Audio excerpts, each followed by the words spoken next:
Quiero invitarles a que abran su Biblia, por favor, en el capítulo 9 del libro de Isaías, versículos 6 y 7. Capítulo 9 de Isaías, versículos 6 y 7.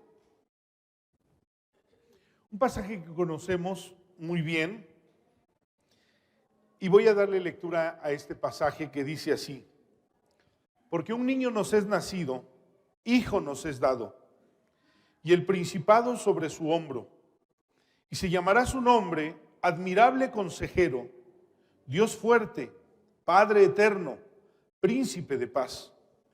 Lo dilatado de su imperio y la paz no tendrán límites sobre el trono de David y sobre su reino, disponiéndolo y confirmándolo en juicio y en justicia, desde ahora y para siempre. El celo de Jehová de los ejércitos hará esto. Este pasaje es muy interesante porque tiene dos vertientes el pasaje. En la primera vertiente y en la parte del mensaje principal de este pasaje, tenía que ver con una circunstancia propia de Israel. La circunstancia propia de Israel está relatada hacia el capítulo, en el capítulo 7 y 8 de Isaías, que es el antecedente de este pasaje, nos relata un poquito más la historia y la circunstancia que había. Porque en este pasaje, Isaías le está hablando al rey Acaz, rey de Israel. Acaz tenía una situación apremiante, difícil, porque el rey de Judá y el rey de Siria habían decidido venir a atacar a Israel. El rey de Judá y el rey de Siria decidieron atacar a Judá. Y entonces el rey Acaz estaba turbado, era rey de Israel, acuérdense que el reino estaba dividido. El corazón de Acaz estaba turbado por esta situación porque sabía que él no podía hacerles frente a estos dos reyes que venían contra él. Estaba turbado y estaba pensando que esto sería un desastre. Viene una palabra para Isaías, que es esta palabra. Esta palabra se la da Dios a Isaías para que él se la entregue al rey Acaz, que estaba turbado por la situación que venía sobre Israel. En esa circunstancia, entonces, dice en el capítulo 7, versículo 2, dice que cuando la casa de David oyó que Siria se había aliado con Efraín, con Judea, el corazón de Acaz y el corazón de su gente se sacudió como árboles en el bosque, se sacuden con el viento. Es decir, estaba estremecido por la noticia. Y Peca y Razín, que eran los reyes de Siria y de Judá, venían contra él. Y entonces Dios le da una palabra a Isaías. Isaías le pide a Acaz que confíe en Dios y le dice: confía en el Señor. Si nosotros miramos los capítulos 7 y 8 y vemos la historia completa, la conversación de Isaías iba tendiente a que entendiera Acaz que nadie podía librarle excepto Dios y que él tenía que confiar en el Dios de Israel en un momento tan difícil como este. Y lo reconviene, le dice, la historia está en el capítulo 16 del segundo libro de los Reyes, es el contexto del pasaje. Le reconviene para que confíe en Dios y no confíe en los hombres. No obstante, Acaz no le hizo caso, pero no solo no le hizo caso, buscó al rey de Asiria. Siria era la que venía contra Israel. Y busca al rey de Asiria, que era un ejército dominante en ese tiempo, y lo busca para hacer una alianza y pedirle que lo libre del ataque que harían Siria y Judea contra él. Y entonces no solo le pide que lo ayude, sino que además saca todos los utensilios de oro del templo que estaban dedicados a Dios y se los entrega al rey de Asiria en pago por la protección que él estaba pidiendo para ser librado de los ejércitos que venían a invadirlo. El costo fue muy alto, fue sumamente alto, fue muy caro lo que pidió y lo que hizo Acaz, porque no solo no confió en Dios, buscó una alianza y además entregó los utensilios del templo. Bajo esa circunstancia, vino el rey de Asiria y lo libró y llevó cautivo en un movimiento que Dios ya tenía profetizado en Jeremías, en Isaías, ya estaba profetizado lo que sucedería, y en ese movimiento Asiria hace cautivo a Judea, pero Israel también lo pone como esclavo en la servidumbre de los asirios. Y de allí en adelante, Israel fue cautivo y sirvió a los asirios. Vino el rey de Asiria y saqueó todo lo que había en la ciudad y lo que había quedado en el templo. De tal manera que esta situación le trajo mayores problemas a Israel.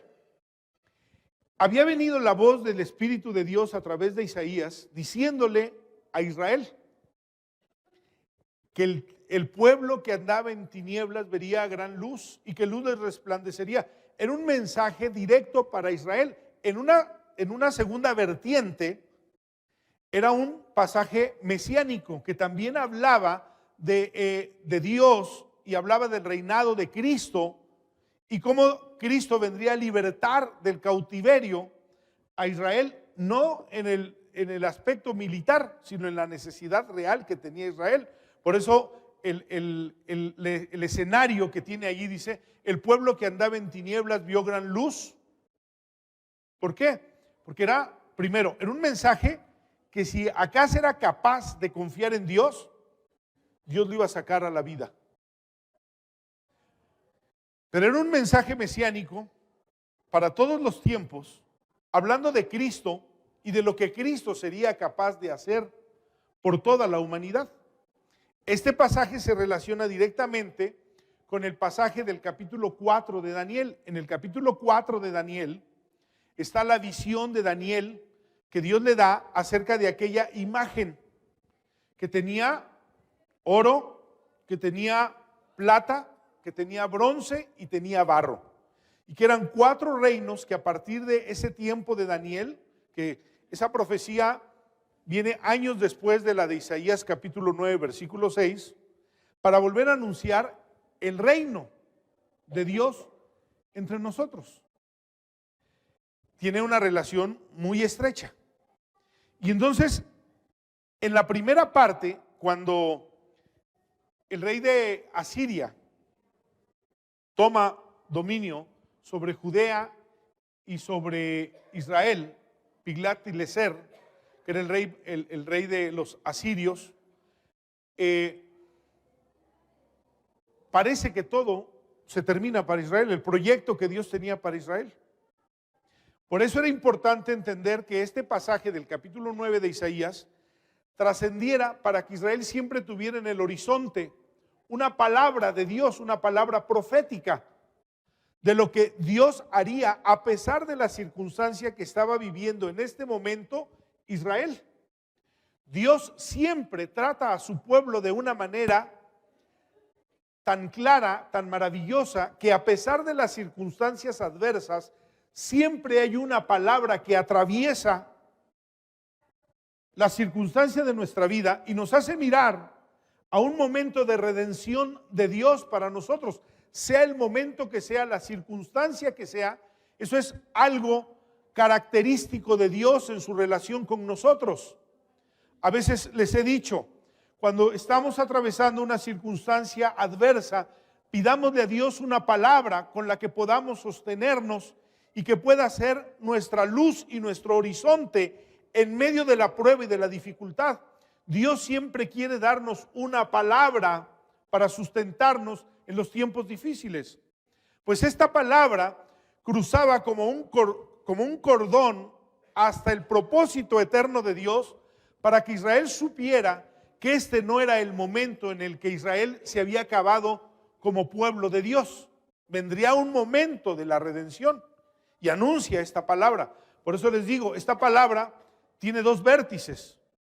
En la circunstancia momentánea, pero también el propósito eterno que Dios tenía para que Israel siempre aprendiera a mirar quién era Dios y que vendría un día un Salvador que les libraría de estas circunstancias tan inestables que Israel tenía. La inestabilidad es propia de la vida humana, pero la estabilidad, el propósito, es una característica de Dios para nosotros. Es un regalo de Dios permanentemente para nosotros. Y bajo esa circunstancia, entonces, aparece el propósito de Dios y se cruza otro escenario adicional a esto. Porque esto se parece a lo que siempre el hombre ha hecho en su relación con Dios. Esta era la segunda vez que el hombre fallaba con Dios. Dios había elegido a un pueblo para que fuese su pueblo sobre todas las naciones. Ese pueblo tendría que manifestar la gloria de Dios. Era el testimonio de lo que Dios era. Algunas veces, algunos pueblos, cuando Israel cruzó el desierto para entrar a la tierra prometida y tenía que enfrentar algunas naciones para ir conquistando, algunas naciones oían el testimonio de lo que había hecho Dios y decían: este es el Dios que lo sacó del desierto, es el Dios que destruyó a los amorreos, y empezaban a hablar de las grandes hazañas que Dios había hecho. ¿Por qué? Dios había elegido a un pueblo para que diera testimonio de Él y fuera un pueblo especial sobre todas las naciones, que fuera luz a las naciones. Ese era el propósito de Dios, pero el pueblo falló. Y en este momento estaban en el momento más difícil de la historia de Israel. Un pueblo creado por Dios para manifestar las grandezas de Dios, humillado, sometido y puesto como esclavo. No hay nada más humillante en la vida que un creyente humillado por la vida, llamado a ser un testimonio de Dios, pero que en su desobediencia termina siendo una humillación para los hombres.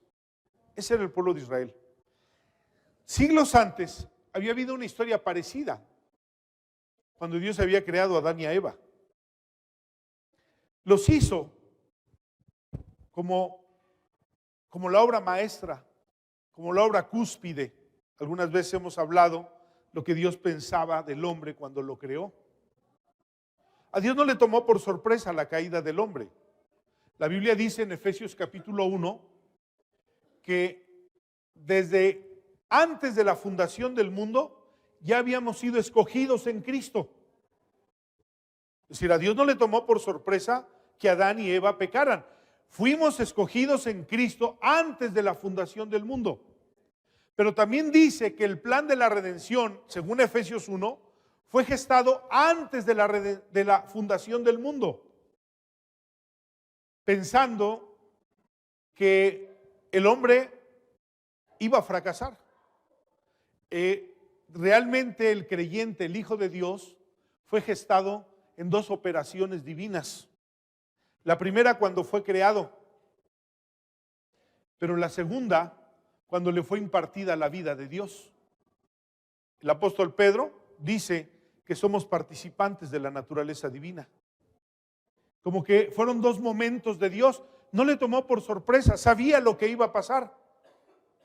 Y aún así decidió crear al hombre, aunque el hombre pecó y aunque el hombre se distanció de Dios por el pecado, y el hombre se volvió ignorante de Dios por el pecado, y el hombre ya no es semejante a Dios por el pecado. O sea, el pecado vino a causar un gran estrago, pero no le tomó por sorpresa. Dios tenía un plan de redención para el hombre ideado antes de que se fundaran los mundos, el universo, las estrellas. Antes de que todo eso sucediera, Dios tenía un plan perfecto para nosotros. De tal manera que la voz que sale en Isaías capítulo 9, versículo 6, Es una voz que resuena para todos los tiempos, para todos los hombres. Porque aquí no se anuncia solamente el rescate de Israel, que tenía problemas con Siria y con Judea. Aquí no solo se anuncia el rescate del hombre que había perdido su identidad en el huerto del Edén. Aquí se anuncia el perfeccionamiento del proyecto de Dios para toda la humanidad. Pero entonces viene a un escenario donde revela, dice, porque un niño nos es nacido, hijo nos es dado. Es decir, si cuando Dios creó a Adán, el día que Dios lo creó, hagamos al hombre a nuestra imagen y a nuestra semejanza, a imagen y semejanza nuestra, hagámoslo. Dios tenía en la mente a Cristo, que viniera a nosotros para hacerse como nosotros y para llevarnos a Dios. ¿Y quién era el hijo? ¿Quién era el hijo? Hay una pregunta siempre presente que uno se plantea. ¿Era necesario que Cristo viniese? ¿No podía venir otra persona de la Trinidad? ¿No podía venir el Padre? ¿No podía venir el Espíritu Santo? ¿Era necesario que Cristo viniese a redimirnos? La respuesta es sí, por una razón. Él es el creador de todas las cosas. Él hizo todas las cosas con el poder de su palabra. Él era el verbo del que hablaba el capítulo 1, versículo 1 de Juan. Él era el arquetipo. ¿Qué es un arquetipo?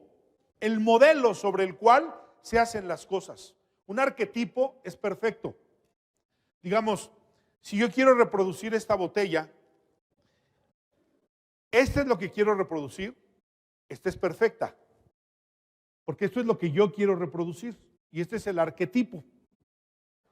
Cristo era el arquetipo de toda la creación y de nosotros. Y Él tenía que venir para perfeccionar lo que el pecado había destruido, lo que el pecado había trastornado. Era necesario que Cristo viniese. Y entonces se anuncia en el capítulo 9, porque un niño nos es nacido, hijo nos es dado, y el principado sobre su hombro. Entonces, nosotros encontramos algo maravilloso en el cumplimiento de esta promesa cuando Jesús viene a nosotros, cuando nace y cuando comienza su ministerio. Hay algo maravilloso. ¿Por qué? Un día le preguntan los discípulos de Juan, que después fueron discípulos de Jesús. Juan los envía, Juan estaba preso, y le dice Juan a sus discípulos: vayan y pregúntenle si Él es el Cristo o esperamos otro. Cabe mencionar que el día que Juan lo bautizó, Juan dijo que él necesitaba ser bautizado por Cristo. Bueno, pero entonces Jesús, la respuesta que le dio fue: ¿han visto a los cojos andar? ¿A los ciegos ver? ¿A los endemoniados puestos en libertad? Si lo han visto, entonces el reino de Dios ha llegado a ustedes.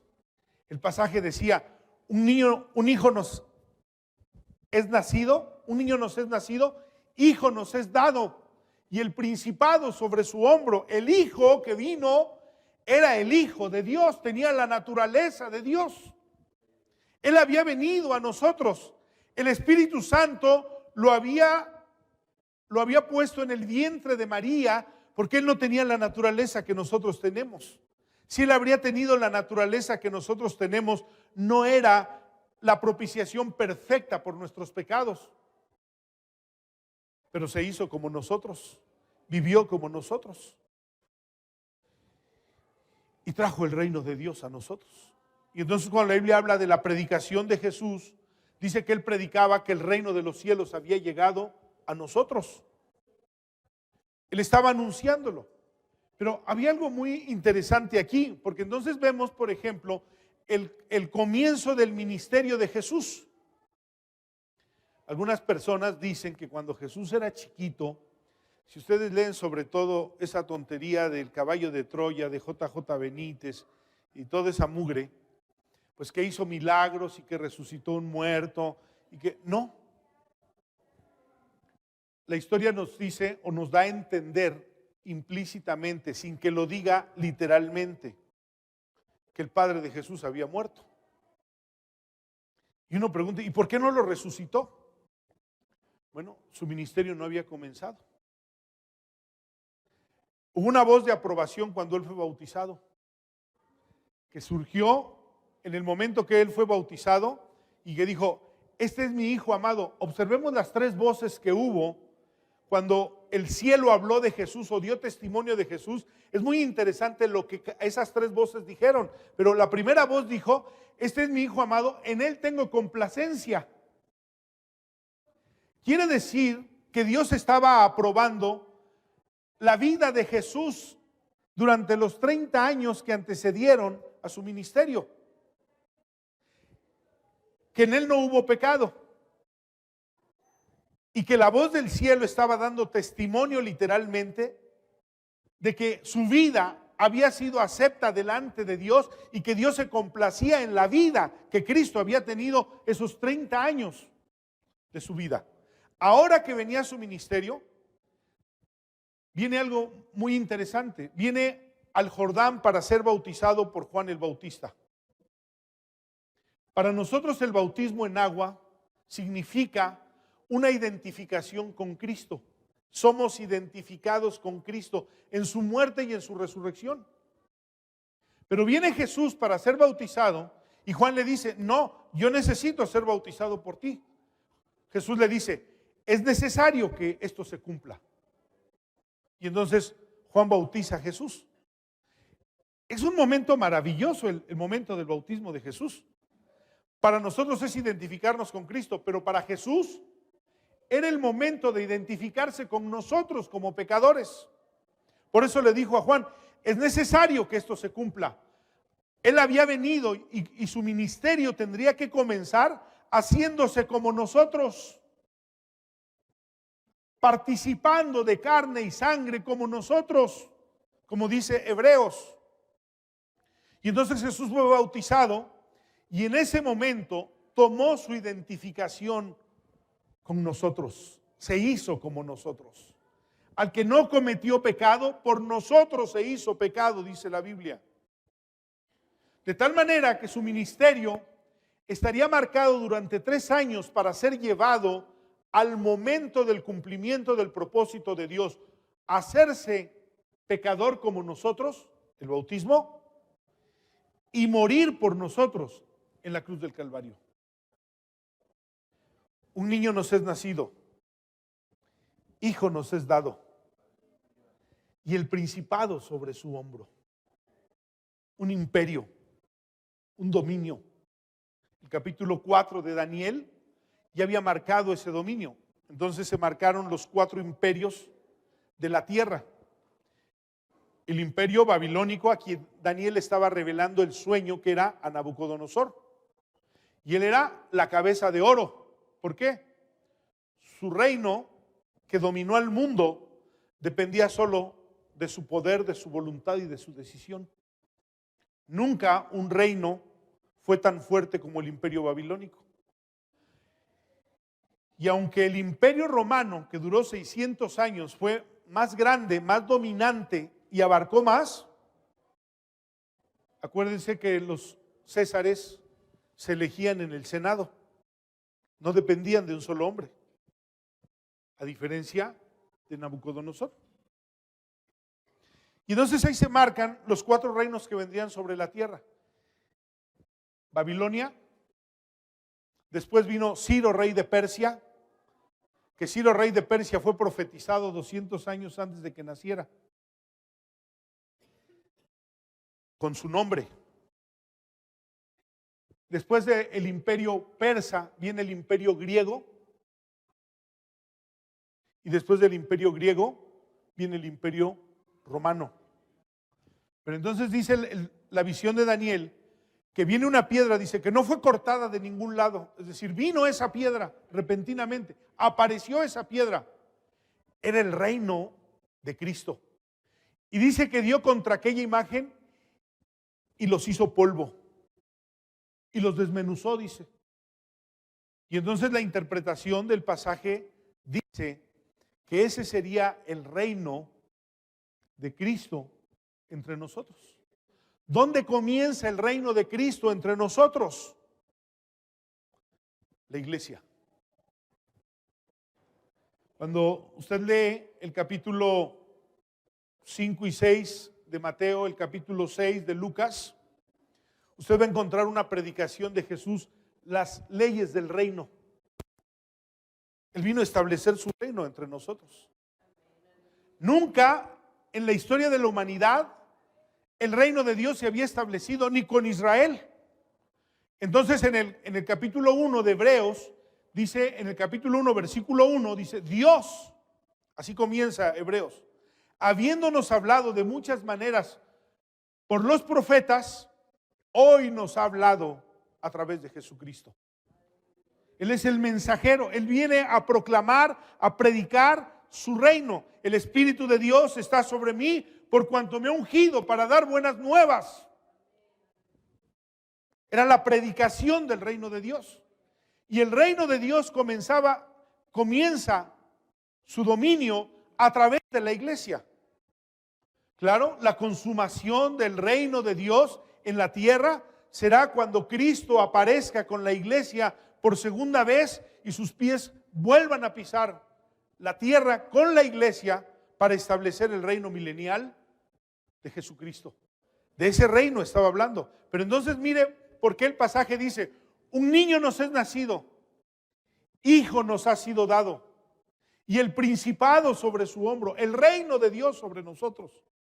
Y entonces viene las palabras que más resuenan para nosotros y que debieron haber resonado en aquel tiempo para Acaz, pero Acaz no hizo caso. Y entonces dice, y llamará su nombre admirable consejero. Qué hermoso, admirable consejero. Y quiero decirles esto.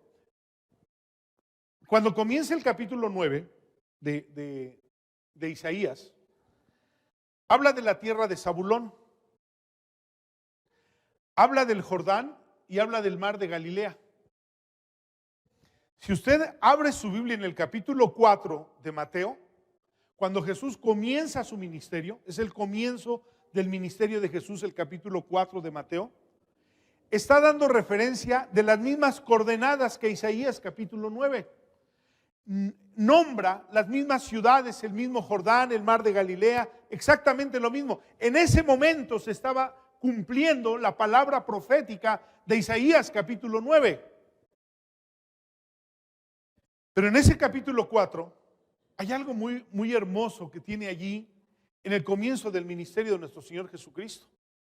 Y entonces dice que Jesús predicaba, enseñaba, sanaba toda enfermedad y toda dolencia en el pueblo.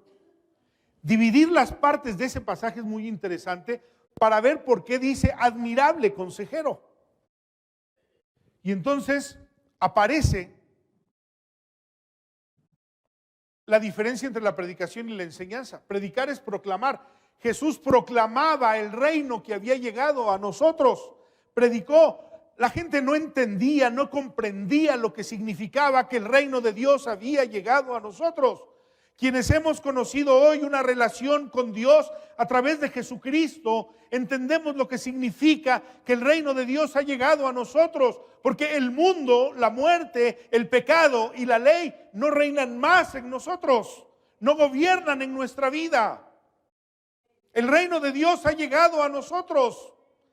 Y entonces cuando la Biblia dice en el capítulo 6 y capítulo 7 de Romanos, reinó la muerte, reinó el pecado, viene un capítulo 8 de Romanos. ¿Quién nos condenará? ¿Quién nos acusará? Y entonces le quita el poder al pecado y a la ley y a la muerte sobre nosotros. Porque dice, ¿quién acusará a los escogidos? ¿Quién los condenará? Si Cristo es el que murió y el que también resucitó y el que está sentado a la diestra del Padre. Él vino para tomar el reino de este mundo en nosotros, en nuestro corazón, en nuestra vida, y tomar poder y autoridad sobre nosotros. Ya no el pecado, ya no la ley, ya no la muerte, ya no el mundo. El reino ha venido a ser de nuestro Cristo, de nuestro Dios, dice Apocalipsis. Pero entonces esa proclamación era una, pero luego dice, enseñaba. Ahí está la palabra importante que se relaciona con el admirable consejero. Porque si bien Jesús predicaba para anunciar que el reino había venido, la predicación es solo un anuncio. Pero la enseñanza es un consejo de vida. Es el consejo de Dios para decirnos, para anunciarnos, para hacernos saber de qué manera los males de nuestra vida pueden ser destruidos. Juan dice en Primera de Juan, capítulo 5, todo el que es nacido de Dios vence al mundo. Y esa es la victoria que vence al mundo, vuestra fe. Qué hermoso. Pero la fe viene por oír la palabra de Dios, dice Romanos.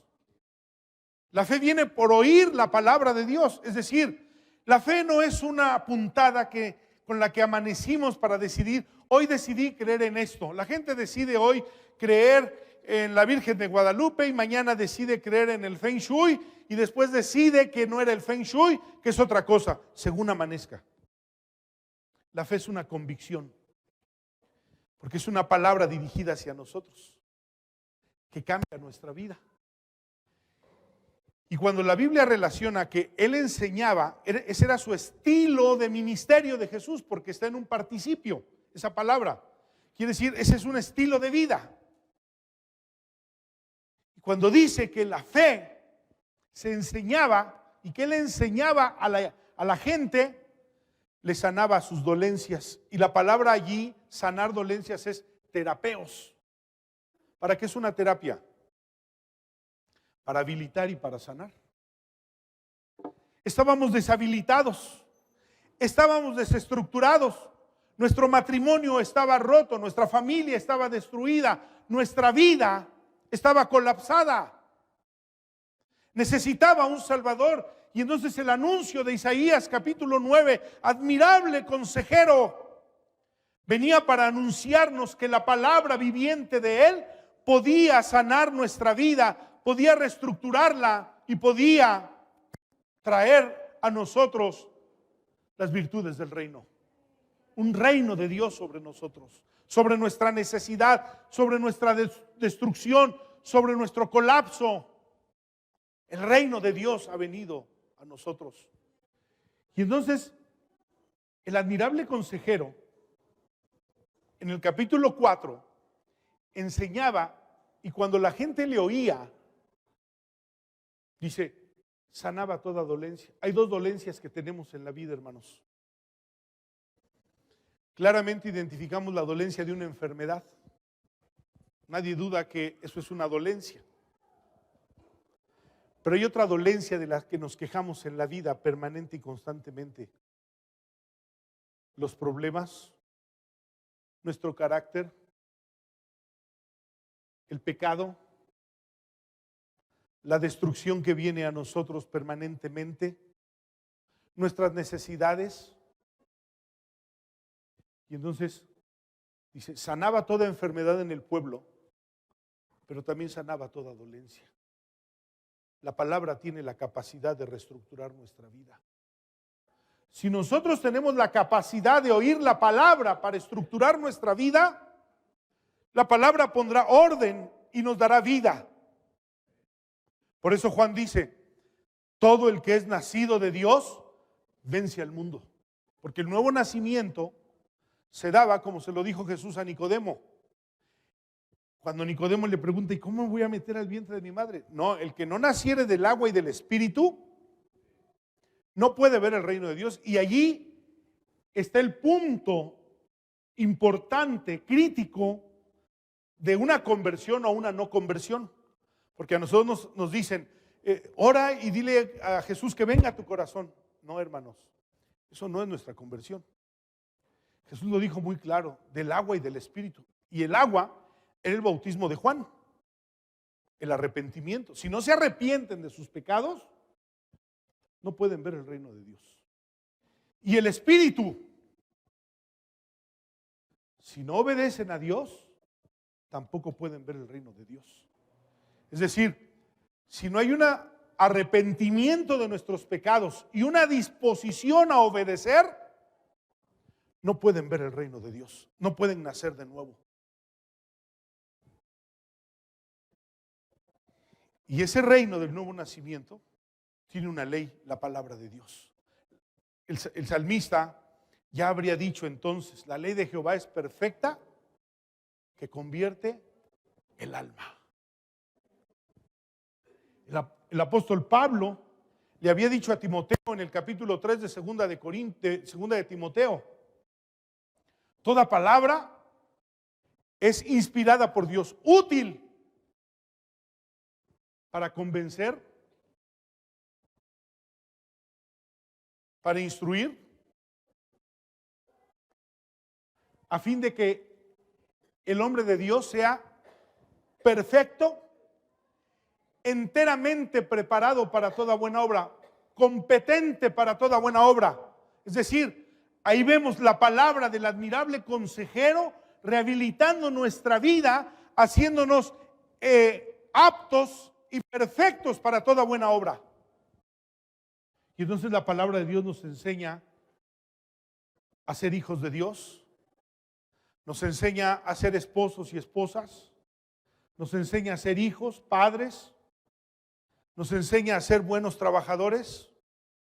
¿Por qué? Nos hace aptos para toda buena obra. El anuncio de Isaías era admirable consejero. Y el admirable consejero tiene una trascendencia maravillosa sobre nuestra vida. Simplemente tenemos que mirar cómo hemos llegado al Evangelio, cómo hemos venido y lo que Dios ha hecho en nuestra vida. Es cierto que miramos hacia adelante y pensamos cuántas cosas faltan por cambiar, pero el admirable consejero seguirá trabajando permanentemente en nuestra vida. Y la otra voz que surgió allí en el capítulo 9, versículo 6, Dios fuerte. Dios fuerte. Un Dios fuerte que tiene autoridad, que tiene gobierno. Y la ilustración más cercana para ese Dios fuerte es Romanos capítulo 1, versículo 16. Cuando la Biblia dice, no me avergüenzo del Evangelio, porque es poder de Dios para salvación a todo aquel que cree. Ahora, entendamos esa palabra. La palabra que utiliza para poder el apóstol Pablo allí es dunamis. No me avergüenzo del Evangelio porque es dunamis de Dios para salvación. Está enfocando ¿con qué objetivo? Salvar al hombre. El poder característico de Dios, dunamis, puesto en movimiento, eso quiere decir dunamis, dinámico, puesto en movimiento, dirigido para salvar a los hombres. Si usted cree que Dios va a desplegar su poder para que usted brinque, se caiga, se vomite, se dé una marometa aquí, está usted equivocado.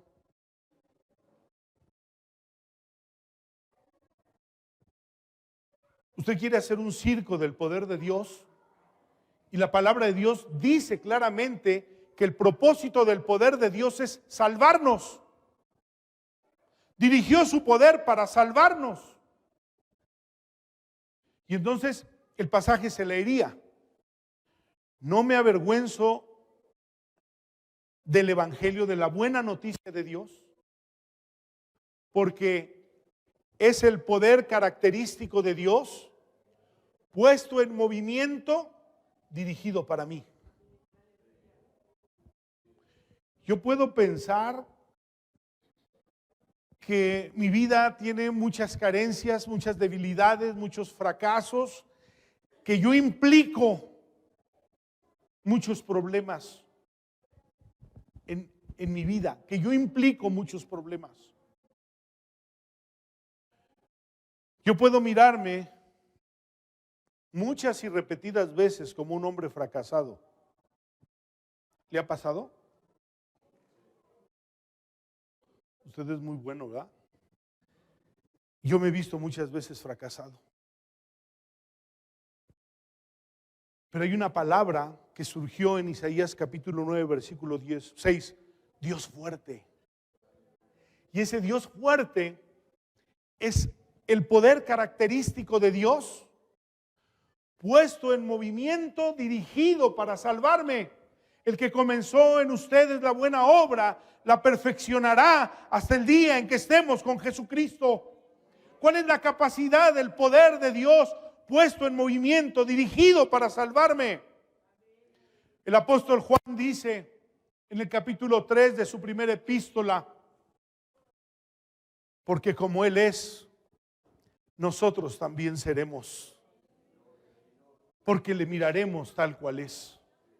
No me puedo imaginar ser igual a Cristo. No me lo puedo imaginar, pero el poder característico de Dios puesto en movimiento para salvarme tiene la capacidad de hacerme semejante a Él en su gloria. Admirable consejero, Dios fuerte, príncipe de paz.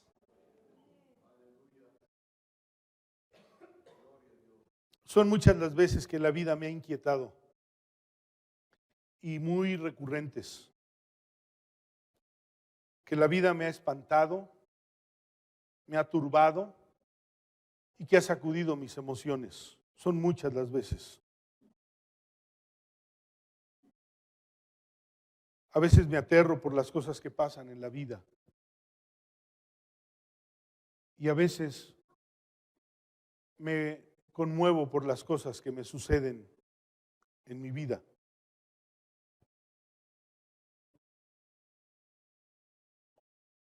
Pero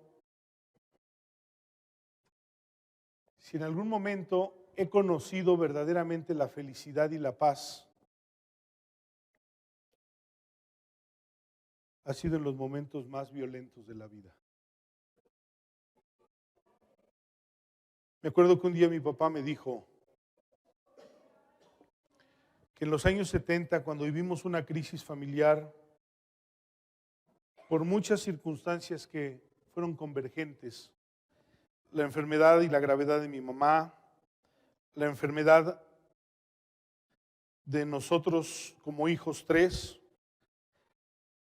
el momento de cambio de salir de la iglesia de Getsemaní, una operación de apendicitis, en un momento donde todo parecía como aquellas ocasiones que decimos, es que no salgo de una y entro a otra. A veces decimos así. Me dijo un día, estaba yo caminando por Río Consulado y yo decía, ¿por qué tengo tanta paz? Y entonces decía, ¿no estaré mal de la cabeza? ¿No estaré loco? Tengo todos estos problemas y sin embargo me siento como si no tuviera ningún problema.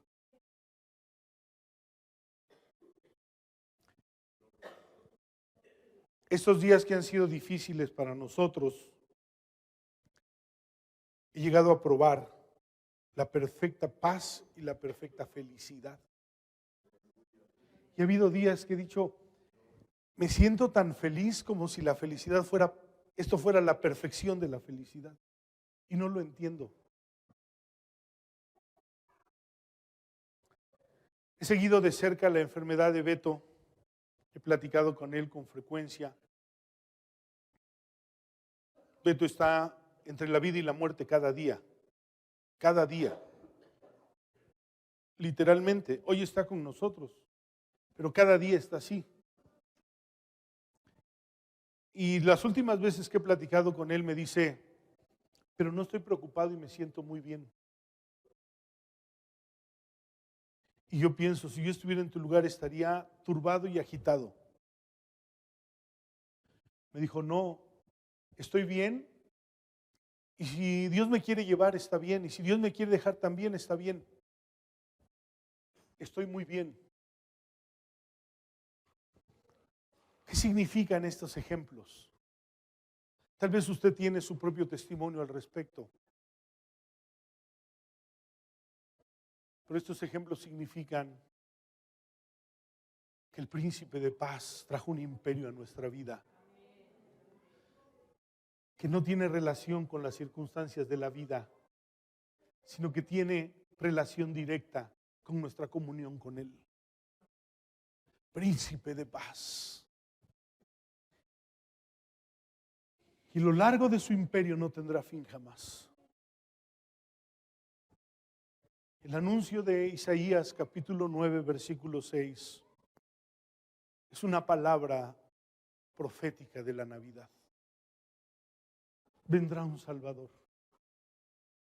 Vendrá un Salvador. Vendrá un admirable consejero que puede cambiar nuestra vida y que puede enderezarla. Vendrá un Dios fuerte que tiene la capacidad de salvar nuestra vida y de perfeccionarla a tal grado de hacerla a la imagen de Cristo. Vendrá un príncipe de paz y el cielo viene con él. Vendrá un príncipe de paz y el cielo viene con él para poner paz en nuestro corazón a pesar de las circunstancias de la vida. A veces la Navidad parece como un calmante a las angustias de la vida. Otras veces las acentúa. El hermano Alfredo perdió la semana pasada a su esposa.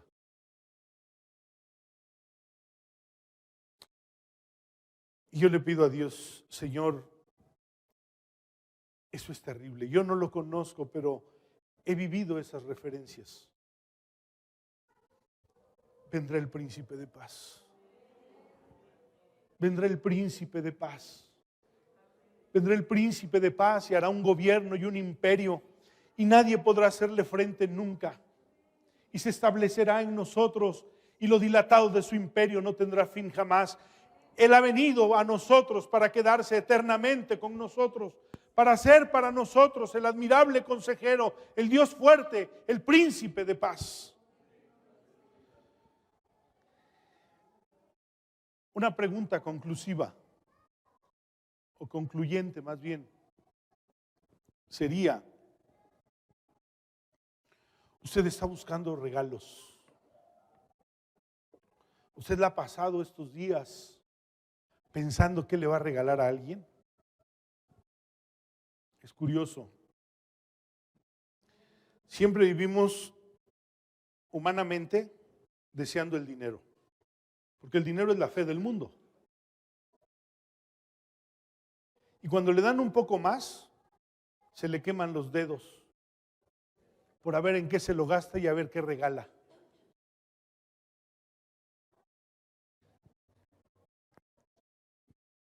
En la semana me hablaron hermanos de la iglesia de Polanco y me dijo un hermano, mira, te quieren dar un regalo, pero pues yo me tomo el atrevimiento de decírtelo y de preguntarte. Y le digo, no necesito nada y no quiero nada. Y creo que sería incongruente decirles que sí cuando les he predicado que el mejor regalo ya lo tenemos en casa. Un admirable consejero, un Dios fuerte, un príncipe de paz, un gobierno eterno. Ojalá y su mente no se turbe con la Navidad que ha hecho el mundo. Somos felices y no necesitamos nada. En Él estamos completos. Él es la plenitud de aquel que todo lo llena en todos. Él es el regalo de Dios para nosotros. Y el regalo de Dios es completo y es perfecto. Póngase de pie.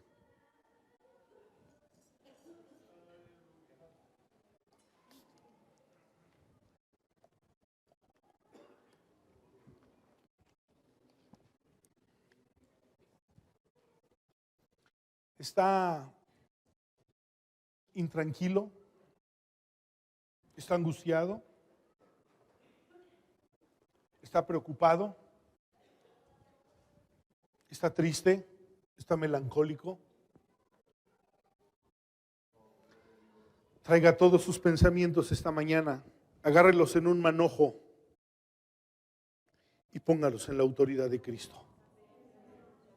Señor, tú tienes perfecta paz, tienes el gran poder y tienes un camino para mí. Y nadie me arrebatará de tu mano. ¿Por qué no trae todos sus pensamientos esta mañana a Jesús? Y le dice, Señor, tú eres el mejor regalo de mi vida. ¿Por qué estoy angustiado? ¿Por qué estoy triste? ¿Por qué estoy preocupado? ¿Por qué? ¿Por qué si tú lo eres todo en todos? ¿Por qué puedo estar turbado? No se turbe vuestro corazón ni tenga miedo. Creéis en Dios, creed también en mí. Mi paz os dejo, mi paz os doy, no como el mundo la da. Cierre sus ojos y traiga todas sus sensaciones, todos sus pensamientos, todos sus temores a la autoridad de Cristo. Y dígale, tú eres mi regalo, tú eres mi Navidad. Tú lo eres todo para mí. Y tu reino es mi reino. Señor, nos conoces. Conoces las preocupaciones, las angustias. Conoces los problemas, las adversidades, las circunstancias. Todo lo conoces tú, Señor. Todo. Que nada pueda turbarnos. Y que el mensaje de la Navidad sea un mensaje completo y perfecto para nosotros. Que no podamos pelear, discutir por las cosas con las que el mundo celebra este tiempo. Que podamos meditar en ti y honrarte como el niño que nos ha nacido, el hijo que nos fue dado y el principado sobre su hombro. Bendice a tu iglesia en el nombre de Cristo Jesús. Amén.